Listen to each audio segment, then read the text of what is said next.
रेणुका की शादी कुछ ही दिनों पहले शास्त्री नगर में हुई थी। रेणुका बहुत ही आलसी लड़की थी। वो दिन भर बेड पर सोती रहती या फिर मैगजीन पढ़ती रहती और घर के काम भी धीरे धीरे ही करती। एक दिन उसकी सास उसके पास आती है। बहू, आज बेसन का चिला बना दे, बड़ा मन कर रहा है। हाँ मम्मी जी, बनाती हूँ थोड़ी देर में। थोड़ी देर में? अरे थोड़ी देर में तो रात के खाने का वक्त हो जाएगा बहू। अच्छा मम्मी जी, तो फिर आप रात का खाना ही खा लीजिएगा ना। हे भगवान, कैसी आलसी बहू मिली है मुझे, हर काम को बस टालती ही रहती है। रेणुका दिन भर बस आलस पना ही करती रहती। एक बार रात के खाने पर सब बैठे हैं तो रेणुका का पति कहता है, अरे ये क्या, आज फिर से करेला? रेणुका, हफ्ते में तीसरी बार ऐसा हुआ है कि करेला बन रहा है। कुछ भी बना लिया करो। अरे इतनी सारी सब्जी मिलती है मार्केट में।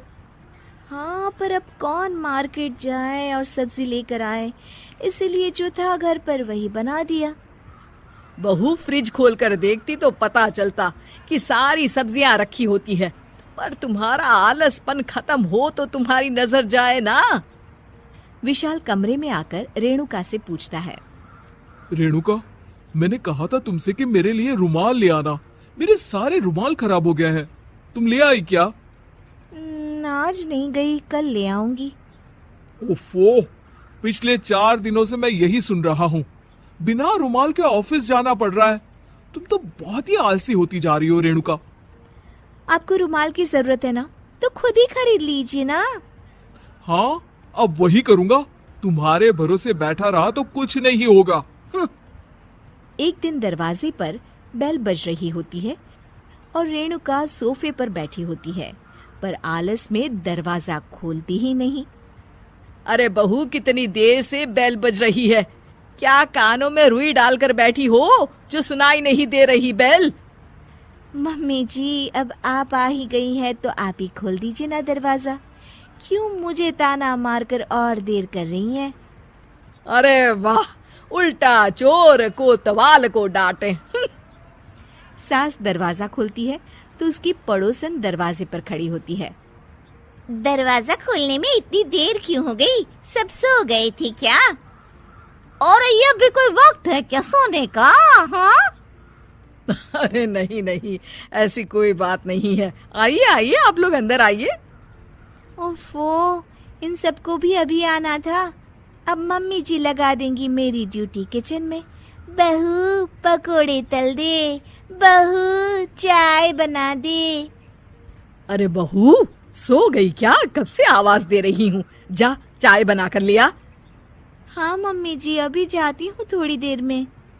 सास रेणुका को आंख दिखाती है। मतलब थोड़ी ही देर लगेगी चाय बनाने में, अभी ले आती हूँ, बस झटपट। रेणुका रसोई में जाती है और इसी आलसीपन में वो चीनी की जगह नमक डाल देती है। जैसे ही सब चाय का घूंट भरते हैं, चाय थूक देते हैं। थू थू थू थू, ये कैसी चाय बनाई है तूने रेणुका? इसमें तो सारा नमक भरा है। हाँ, और ये पकोड़े, इसमें इतनी मिर्च है कि मेरी तो हालत ही खराब हो गई खाकर। और रेणु जी, आपकी खातिरदारी में पहले तो कभी कोई कमी नहीं रहती थी, पर जब से आपकी ये बहू आई है ना, मामला कुछ गड़बड़ा सा गया है। हाँ हाँ, जहाँ आप इतनी एक्टिव हैं, वहीं आपकी बहू एकदम आलसी, एकदम राम मिलाई जोड़ी लगती है।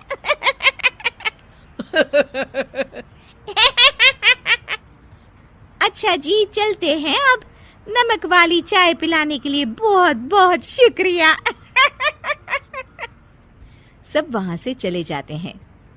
अरे तूने तो मेरी नाक ही कटा दी बहू। वे लोग क्या सोच रहे होंगे मेरे बारे में? मम्मी जी, मैंने तो शक्कर ही डाली थी, पता नहीं नमक कैसे बन गई शक्कर। शक्कर नमक नहीं बना बहू रानी, तुम्हारा ये जो आलसपना है ना, ये उसी का नतीजा है। सॉरी मम्मी जी, अब मैं ये आलसपन छोड़कर सारे काम अच्छे से मन लगाकर करूंगी।